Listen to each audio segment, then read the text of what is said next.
नमस्कार, जय हिंद दोस्तों। शिवांश स्टडी के यूट्यूब चैनल पर एक बार आपका फिर से बहुत बहुत स्वागत है। भारत के राष्ट्रपति के बारे में अपने डिस्कस कर रहे थे, जिसमें अपने आर्टिकल 52 से लेके आर्टिकल 61 यानी कि जो अपनी ट्रिक थी पकाने रीका पुयोसम, उसको अपने पूरा देख चुके थे।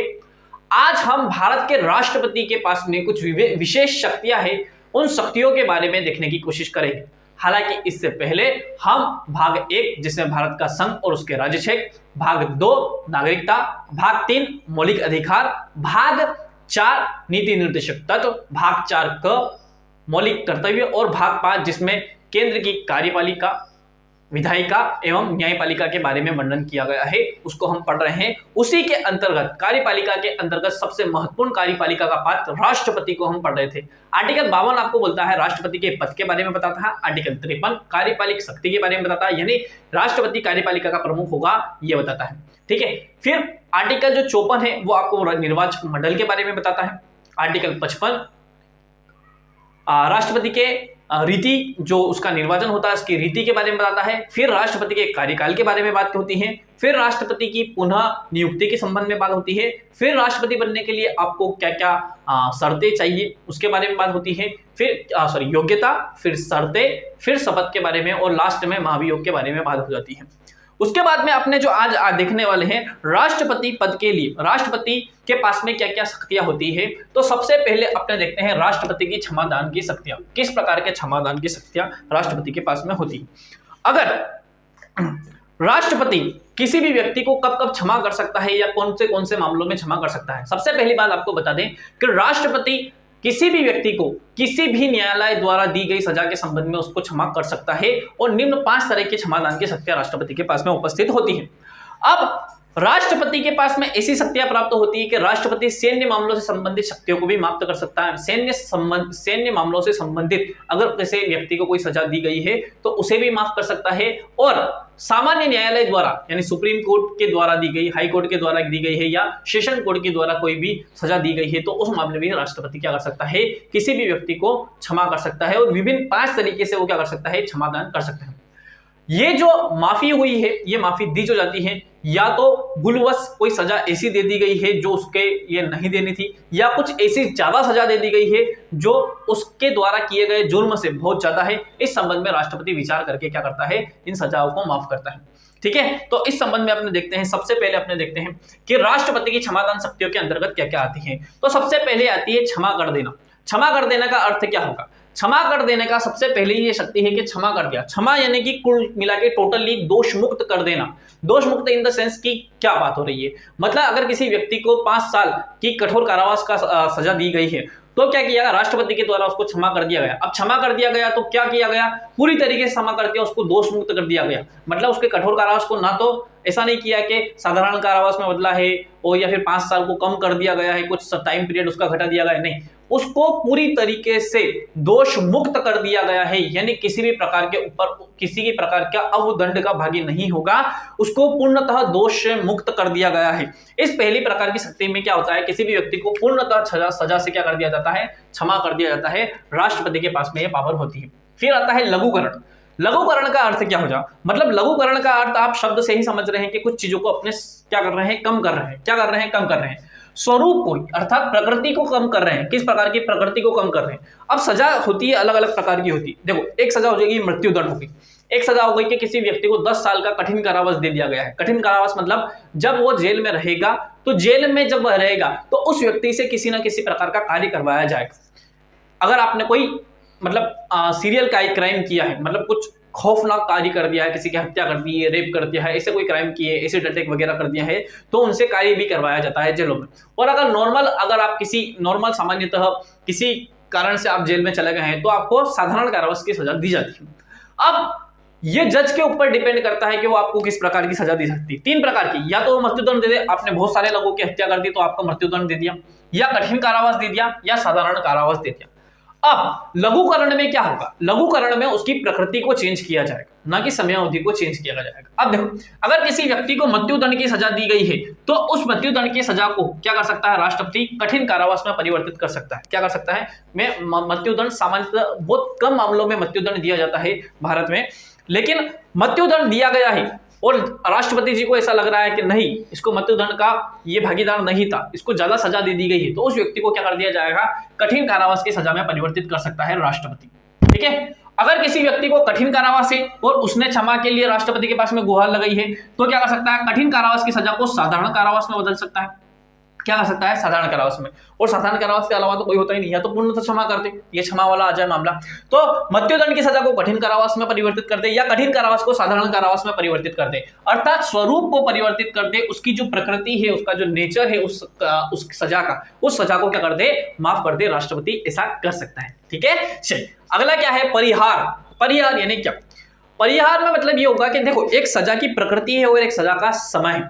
अभी अपने ने देखा था क्या, लघुकरण में क्या गया था, सजा की प्रकृति को परिवर्तित कर दिया गया था, उसके रूप को परिवर्तित कर दिया गया था। मृत्युदंड को साधारण कठोर कारावास में या मृत्युदंड को साधारण कारावास में परिवर्तित कर दिया है, साधारण कठोर कारावास को साधारण कारावास में परिवर्तित कर दिया। अब क्या हो जाएगा, इसके क्या कर दिया, परिहार। परिहार का अर्थ क्या होता है, परिहार में मतलब इसके प्रकृति में परिवर्तन किए बिना, अगर किसी व्यक्ति को 10 साल की सशक्त कारावास प्राप्त हुआ है, तो उसको क्या कर दिया गया, 5 साल के सश्रम कारावास को दे दिया गया। मतलब उसकी प्रकृति को चेंज नहीं किया गया, जिस प्रकार की उसको सजा मिली थी, उसकी प्रकार की ही सजा मिली है, लेकिन उसकी समयावधि को कम कर दिया गया है। यहां पर यह बात ध्यान रखने लायक है कि अवधि को कम कर दिया गया है। परिहार के अंतर्गत अवधि को कम किया जाता है और लघुकरण के अंतर्गत उसके स्वरूप, उसकी प्रकृति को परिवर्तन किया जाता है। अब 5 साल के सश्रम कारावास को 2 साल के सश्रम कारावास में परिवर्तित कर देना है, 10 साल के सश्रम कारावास को 7 साल के सश्रम कारावास में परिवर्तित कर देना, मतलब उसकी प्रकृति को स्थायी बनाते हुए उसकी अवधि को क्या कर देना, परिवर्तित कर देना। यह होता है आपका परिहार वाले मामले में होता है। ठीक है, फिर आता है विराम। विराम या विश्राम।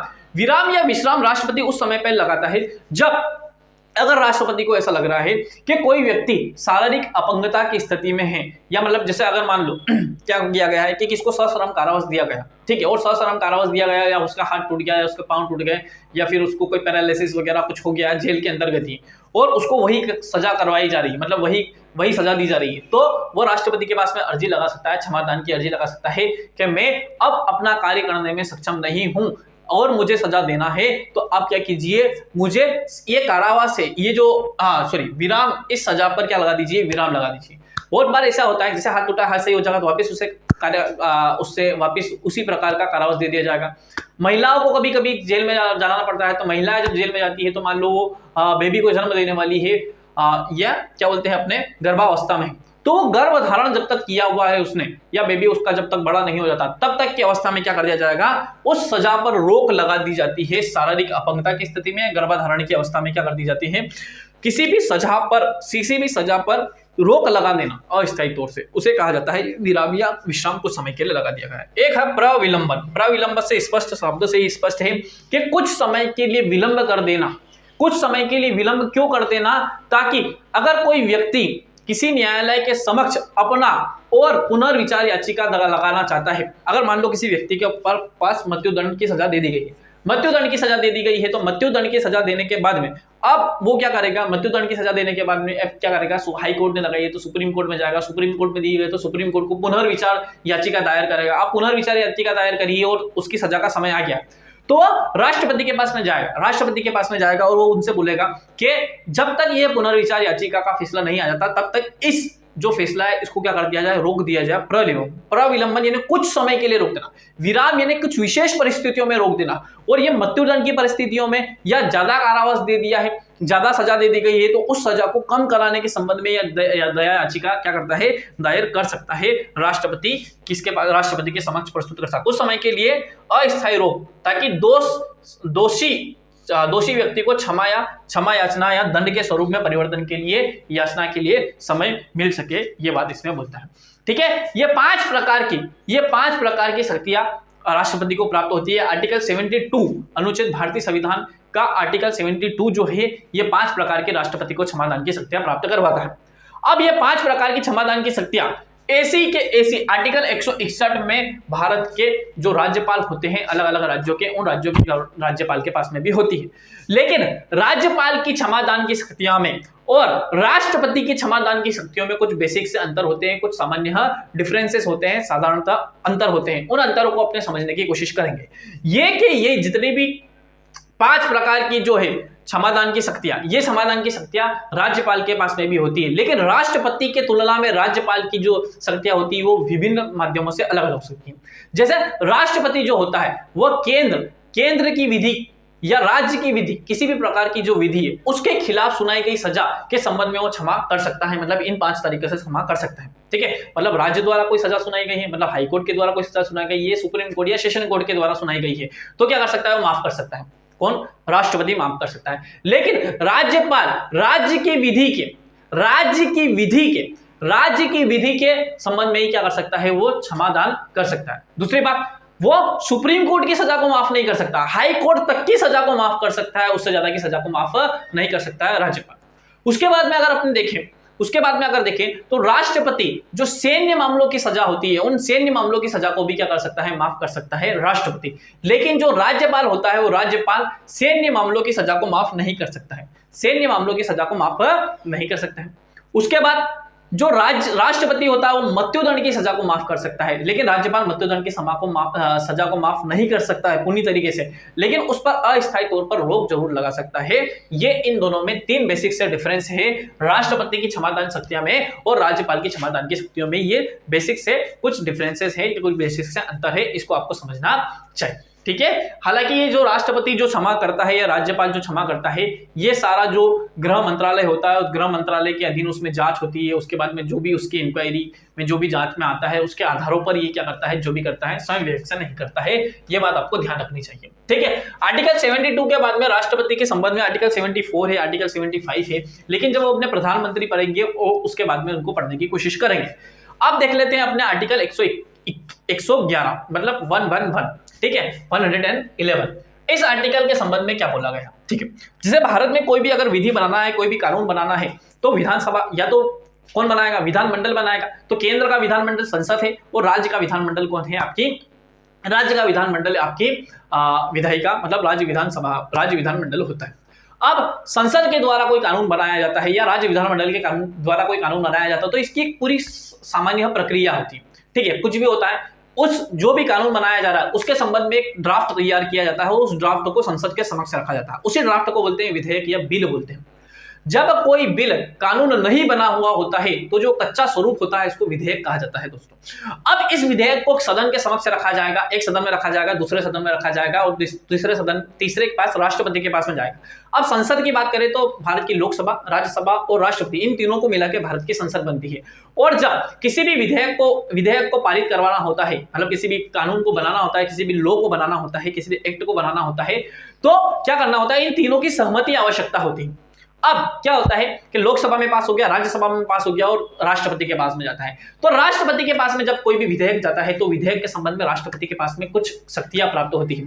राष्ट्रपति क्या करता है, जैसे मान लो कोई एक विधेयक आया, एक विधेयक बना के लिखा, किसी एक पेज पर कोई एक विधेयक आया, जैसे आर्टिकल मान लो कि 370 को हटाने के संबंध में राष्ट्रपति के पास में एक विधेयक गया, तो लोकसभा से पास हुआ, राज्यसभा से पास हुआ, राष्ट्रपति जी के पास में गया। अब राष्ट्रपति जी के पास में 3 चीजें हैं। अब ये विधेयक तब विधेयक बनेगा जब राष्ट्रपति उस पर क्या अपनी देते, सहमति देते। अब 3 चीजें हैं इसमें, या तो राष्ट्रपति क्या करते, या तो राष्ट्रपति इस पर सहमति दे सकते हैं कि हाँ आपने जो भी किया 370 को हटाया, ये बहुत अच्छा काम है आपका और मैं भी इसका समर्थन करता हूँ, ये साइन करे और फटाफट 370 हटाओ, 35 है हटा, ये राष्ट्रपति जी ने कर। एक राष्ट्रपति जी कर सकते हैं कि नहीं, इसमें यार मेरे को कुछ दिख रहा है कि यार ये 370 हटा दिया, 35 हटा दिया, लेकिन तुम कुछ और संशोधन करो, मेरे को जम नहीं रहा है, थोड़ा आप इसको और रीड करो और रीड करने के हिसाब के आप क्या करना है वहां पे, उसके बाद में पुनर्विचार के लिए लौटा दिया, कुल मिला के ये बात बोल दी। क्या राष्ट्रपति क्या कर सकता है, उसको जो विधेयक है उसको पुनर्विचार के लिए लौटा सकता है, एक ये बात हो सकती है। एक ये हो सकता है कि राष्ट्रपति इस पर अपना हस्ताक्षर करने से मना कर दे, एक राष्ट्रपति हस्ताक्षर करने से मना कर दे, एक पुनर्विचार के लिए लौटा दे, और एक राष्ट्रपति क्या कर सकता है कि चुपचाप बैठा रहे, ना तो मना कर रहा है और ना तो क्या कर रहा है, ना तो अपनी अनुमति दे रहा है, ना तो वो क्या कर रहा है, ना तो पुनर्विचार के लिए लौटा सकता है। ये तीन चीजें होती है राष्ट्रपति के पास में किसी भी विधेयक के संबंध में, जब राष्ट्रपति लोकसभा और राज्यसभा से पास होकर कोई विधेयक जाता है तो। ठीक है, ये राष्ट्रपति के पास में क्या होती है, शक्तियां होती है। अब इसी के अंतर्गत आती है राष्ट्रपति की वीटो पावर, राष्ट्रपति की वीटो शक्तियां, मतलब वीटो यानी कुछ नकार देने की शक्तियां, इसका अर्थ तो यही होता है। तो राष्ट्रपति के पास में 3 प्रकार की वीटो होती है। अब यह आपको समझ में आ गई होगी कि विधेयक और एक्ट में क्या अंतर होता है। विधेयक एक कच्चा चिट्ठा है जो लोकसभा, राज्यसभा और राष्ट्रपति के पास में स्वीकृत होना है, और जो एक्ट है, जो अधिनियम है, वो पास हो चुका, कानून बन चुका है, इन दोनों में ये अंतर होता है। तो इस कानून को बनाने में राष्ट्रपति की बहुत महत्वपूर्ण भूमिका होती है। लोकसभा राज्यसभा के पास होने के बाद में राष्ट्रपति के पास में जाता है। अब राष्ट्रपति के पास में गया तो राष्ट्रपति के पास में 3 प्रकार की वीटो शक्तियां होती हैं। सबसे पहले बात करें तो राष्ट्रपति के पास में होती है क्या, अत्यंतकारी वीटो। अत्यंतकारी वीटो का अर्थ क्या होता है? अत्यंतकारी वीटो का अर्थ यह होता है कि राष्ट्रपति किसी भी विधेयक पर जो लोकसभा और राज्यसभा से पास होकर आया है उस पर अपने साइन करने से क्या कर सकता है, मना कर सकता है। राष्ट्रपति अपने हस्ताक्षर करने से मना कर सकता है। राष्ट्रपति अपने हस्ताक्षर करने से मना कर सकता है। पहली बात यह, राष्ट्रपति ने अपने हस्ताक्षर करने से मना कर दिया तो वो बिल जो है कभी भी एक्ट नहीं बन पाएगा। एक तो ये हो गया। दूसरी बात ये होती है कि निलंबनकारी, सस्पेंडरी वीटो होती है। अब क्या होता है कि राष्ट्रपति एक ये बार बोलता है कि जो आपने एक्ट तो बनाया है ये एक्ट अच्छा लगा मुझे, लेकिन मैं यार सोच रहा हूं कि इस पर कुछ थोड़ा परिवर्तन कर दो। अब एक बार इस पर पुनर्विचार करके देख लीजिए। सारे जितने भी मंत्रीगण हैं, जितने भी संसद के सदस्य हैं, उन संसद से सदस्य क्या है कि इस पर एक बार पुनर्विचार तो करो, इसमें कुछ छूट रहा है या फिर कुछ ज्यादा ऐड कर दिया, तो एक काम करो, आप मुझे समझ में नहीं आ रहा, एक बार और विचार करो। अब पुनर्विचार के लिए लौटा दिया राष्ट्रपति जी। अब राष्ट्रपति जी ने पुनर्विचार के लिए लौटा दिया, लोकसभा में वो बिल रखा, कुछ परिवर्तन किए, हो सकता हो नहीं किए हो, कुछ परिवर्तन किए लोकसभा ने, राज्यसभा ने उस परिवर्तन को भी स्वीकार कर लिया, दोनों ने पास करके राष्ट्रपति जी के पास भेज दिया। अब यहां पर राष्ट्रपति जी को जब एक बार पुनर्विचार के लिए कोई लौटाया गया बिल है, अगर राष्ट्रपति के पास में कुछ संशोधनों के साथ में आ रहा है या बिना किसी संशोधन के, मतलब मान लो एक पेज है, उस पेज में कुछ लिखा हुआ है और इस लिखे हुए पर क्या कर दिया है राष्ट्रपति ने, इन लोकसभा और राज्यसभा ने कुछ संशोधन कर दिया, मतलब कुछ हटा दिया है, कुछ जोड़ दिया है, तो संशोधन के साथ भेजा है या जो पहले भेजा था वैसा के वैसा वापस भेज दिया है।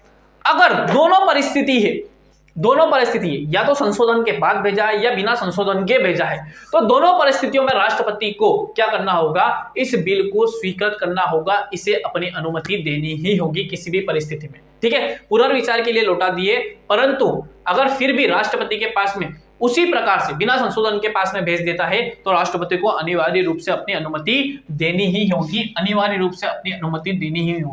निलंबनकारी वीटो में यह होता है। ठीक है, एक होता है पोगोट वीटो। हालांकि इसका उल्लेख नहीं है, लेकिन राष्ट्रपति के पास में यह शक्तियां होती है कि अगर कोई भी उसके पास में लोकसभा या राज्यसभा से अगर कोई बिल पारित होकर आता है तो राष्ट्रपति के पास में यह शक्तियां होती है कि क्या कर सकता है, वो उसे हस्ताक्षर करके दे सकता है या पुनर्विचार के लिए लौटा सकता है या अपनी अनुमति सुरक्षित रख सकता है। अब उसने अपनी अनुमति सुरक्षित रख ली तो भारत के संविधान में यह कहीं पर भी उल्लेख नहीं किया गया है कि राष्ट्रपति को कितने समय में इस पर हस्ताक्षर करना होगी या पुनर्विचार के लिए लौटाना होगा। अमेरिका में ये बात है कि अमेरिका में के संविधान में ये लिख रखा है कि राष्ट्रपति को 10 दिन के अंदर या तो हस्ताक्षर करने हैं या तो फिर पुनर्विचार के लिए लौटा देना है। अब भारत के राष्ट्रपति के संबंध में ये शक्तियां नहीं है कि उसको कितने दिन के अंतर्गत लौटाना होगा या कितने दिनों के अंतर्गत पुनर्विचार के लिए रखना होगा या हस्ताक्षर करके देना होगा। अब भारत में ये बात आ जाती है कि भारत के जो राष्ट्रपति की शक्तियां हैं वो अमेरिका की राष्ट्रपति की शक्तियों के संबंध में अधिक है। किस संबंध में? वीटो पावर का प्रयोग करने के संबंध में भारत के राष्ट्रपति की शक्तियां अधिक हो जाती है अमेरिका के राष्ट्रपति की तुलना में। हाँ, तो इस प्रकार क्या होता है कि अमेरिका के राष्ट्रपति की तुलना में भारत के राष्ट्रपति की जो वीटो पावर है जो ज्यादा होती है। ठीक है, चलिए अब यहां पर अपने और एक इंटरेस्टिंग फैक्ट देखते हैं कि क्या होता है कि इस पॉकेट वीटो का जो सबसे पहले प्रयोग किया गया था वो राष्ट्रपति ज्ञानी जेल सिंह जी के द्वारा किया गया था। 1986 में भारतीय डाक संशोधन अधिनियम आया था। उस भारतीय डाक संशोधन अधिनियम के संबंध में राष्ट्रपति ज्ञानी जेल सिंह के द्वारा पॉकेट वीटो या जेबी वीटो का इस्तेमाल किया गया था और इस भारतीय डाक संशोधन अधिनियम को पारित होने से रोक दिया गया था। किसके द्वारा? भारत के राष्ट्रपति ज्ञानी जेल सिंह जी के द्वारा इसको रोक दिया था। ठीक है, ये अत्यंतकारी वीटो, निलंबनकारी वीटो और पॉकेट वीटो, ये 3 प्रकार की वीटो होती है भारत के राष्ट्रपति के संबंध में। अब बात करते हैं कि ये जो है, जो आपकी वीटो पावर है, ये कब कब प्रयोग में नहीं लाई जा सकती है। ठीक है, कब कब प्रयोग में नहीं लाई जा सकती है, तो किस किस संबंध में ये वीटो पावर का प्रयोग नहीं किया जा सकता है? तो वीटो पावर का इस्तेमाल तब नहीं किया जा सकता है, ये 2 चीज मैंने थोड़ी गलत लिख दी है, यहां से हटा देते हैं इसको। चलिए, यहां पर वीटो पावर का इस्तेमाल कब कब नहीं किया जा सकता है? तो वीटो पावर का इस्तेमाल संविधान संशोधन विधेयक के संबंध में नहीं किया जा सकता है। जब संविधान संशोधन विधेयक की बारी आएगी, तो जब कोई संविधान संशोधन विधेयक पारित होकर राष्ट्रपति की अनुमति के लिए जाएगा, तो उस राष्ट्रपति उस समय अपनी वीटो पावर का इस्तेमाल नहीं कर सकता है। उसके बाद में धन विधेयक के संबंध में भी राष्ट्रपति इस वीटो पावर की शक्ति का इस्तेमाल नहीं कर सकता है। ये वाली पूरी बात आपको समझ में आ गई होगी, ठीक है। तो ये 3 प्रकार की वीटो पावर होती है राष्ट्रपति के पास में: अत्यंतकारी, निलंबनकारी, पॉकेट वीटो। प्रयोग कब कब नहीं कर सकता है? तो संविधान संशोधन विधेयक के संबंध में और धन विधेयक के संबंध में राष्ट्रपति अपनी इस वीटो पावर का इस्तेमाल नहीं कर सकता है, ठीक है। चलिए अब अपने बात करते हैं क्या कि राष्ट्रपति के पास में और किस प्रकार की शक्तियां होती है? तो सैन्य शक्तियां होती है राष्ट्रपति के पास में। सैन्य शक्तियों में क्या क्या होगा? तो राष्ट्रपति पूरी भारतीय सेना का सर्वोच्च सेनापति होता है, कमांडर इन चीफ होता है, ठीक है। भारत का राष्ट्रपति तीनों सेना के अंगों का सर्वोच्च सेनापति होता है, यानी जल सेना, थल सेना और स्थल सेना। इन तीनों का, जल सेना, थल सेना और आपकी वायुसेना, इन तीनों सेनाओं का सर्वोच्च सेनापति होता है, ठीक है। अगर देखेंगे तो भारत के सबसे ऊपर कौन आएगा? तो प्रेसिडेंट आएगा। फिर सीडीएस आएंगे, chief of defence staff, CDS, जो अपने विपिन रावत जी थे, उनकी मृत्यु हो गई, ठीक है। उसके बाद में चीफ ऑफ डिफेंस स्टाफ के बाद में क्या आता है आपका? फिर तीनों सेनाओं, फिर इसमें अगर देखेंगे, अगर इसके बात करें तो फिर डिफेंस मिनिस्टर आता है, और इसके बाद में अगर आप देखेंगे, डिफेंस मिनिस्टर यहाँ आएगा, फिर सीडीएस आएगा, और फिर तीनों सेना को अंग, मतलब इनके जो अध्यक्ष होते हैं वो तीनों इसके अध्यक्ष होते हैं। तो क्या होता है, भारत का जो राष्ट्रपति होता है ये तीनों सेनाओं का सर्वोच्च सेनापति होगा। सर्वोच्च सेनापति होने के साथ साथ में यह भारत के अन्य देशों के साथ में युद्ध की घोषणा करेगा, उन युद्धों के समापन की घोषणा करेगा, ठीक है। भारत का सर्वोच्च सेनापति होने के नाते भारत के राष्ट्रपति के द्वारा जल सेना के अध्यक्ष, थल सेना के अध्यक्ष और वायुसेना के अध्यक्ष की नियुक्ति की जाती है। हालांकि ये नियुक्ति जो की जाती है वो गृह मंत्रालय या प्रधानमंत्री और उसके मंत्रिमंडल, प्रधानमंत्री और उसके गृह मंत्रालय, माफ कीजिएगा, प्रधानमंत्री और उसके मंत्रिमंडल की सलाह पर जो राष्ट्रपति को सलाह दी जाएगी, उस सलाह के अनुसार राष्ट्रपति जल सेना के प्रमुख, थल सेना के प्रमुख और वायु सेना के प्रमुखों की नियुक्ति करता है, ठीक है। युद्ध की घोषणा और युद्ध की समाप्ति की घोषणा भी प्रधानमंत्री और उसके मंत्रिमंडल की सलाह पर, जो भी प्रधानमंत्री और मंत्रिमंडल की सलाह दी जाएगी उसकी सलाह के आधार पर क्या करता है, राष्ट्रपति ये फैसला लेता है कि युद्ध करना है या युद्ध का समापन करना है, ठीक है। ये तीन प्रकार की आपको शक्तियों के बारे में बताया गया है। बाकी कुछ और शक्तियां बची हुई है, जैसे राष्ट्रपति की वैधानिक शक्तियां, राष्ट्रपति की कूटनीतिक शक्तियां, ठीक है, फिर राष्ट्रपति की अध्यादेश जारी करने की शक्तियां। इन सारी शक्तियों को अपने अगले वीडियो में देखने की कोशिश करेंगे, ठीक है। आज क्या बताया आपने? तो आर्टिकल 72 बताया, जिसमें राष्ट्रपति की क्षमादान की शक्तियां हैं। क्षमादान की शक्तियों में 5 प्रकार की क्षमादान शक्तियां हैं। पहला, क्षमा, पूरी तरह क्षमा कर देना। लघुकरण, यानी प्रकृति को परिवर्तित कर देना, अवधि को परिवर्तित किए बिना। परिहार, अवधि को परिवर्तित कर देना, प्रकृति को परिवर्तित किए बिना। विराम, पूरी तरह से अभी क्या लगा देना, विराम लगा देना कुछ विशेष कारणों से, ठीक है। प्रविलंबन, कुछ समय दे देना ताकि वो सजा में परिवर्तन कराया जा सके। फिर राज्यपाल और राष्ट्रपति की शक्तियों में क्या अंतर है? राज्यपाल केवल राज्य विधि के संबंध में माफ कर सकता है और हाईकोर्ट की सजा को माफ कर सकता है, लेकिन राष्ट्रपति सभी सजाओं को माफ कर सकता है। राज्यपाल सैन्य सजाओं को माफ नहीं कर सकता, लेकिन राष्ट्रपति कर सकता है। राज्यपाल मृत्युदंड को क्षमा नहीं कर सकता, लेकिन राष्ट्रपति क्षमा कर सकता है। फिर वीटो पावर में आपने देखा 3 प्रकार की वीटो है: अत्यंतिक वीटो, निलंबनकारी वीटो और जेबी वीटो, ठीक है। विधेयक पर हस्ताक्षर करने पर मना कर सकता है, पुनर्विचार के लिए लौटा सकता है, या अनुमति अपने पास सुरक्षित रख सकता है। कब नहीं कर सकता? संविधान संशोधन विधेयक के संबंध में नहीं कर सकता, और धन विधेयक के संबंध में राष्ट्रपति इन वीटो का प्रयोग नहीं कर सकता है, ठीक है। आई होप ये जो आपका जो सेशन था राष्ट्रपति की शक्तियों के बारे में, ये आपको अच्छे से समझ में आया होगा, ठीक है। अगले सेशन में मैंने बता ही दिया है आपको क्या क्या शक्तियां बची है, उन सेशन को देखने की कोशिश करेंगे। अगर हमारी मेहनत आपको अच्छी लगती है तो वीडियो को ज्यादा से ज्यादा शेयर कीजिए, लाइक कीजिए, सब्सक्राइब कीजिए। बहुत बहुत धन्यवाद। Thank you. जय हिंद।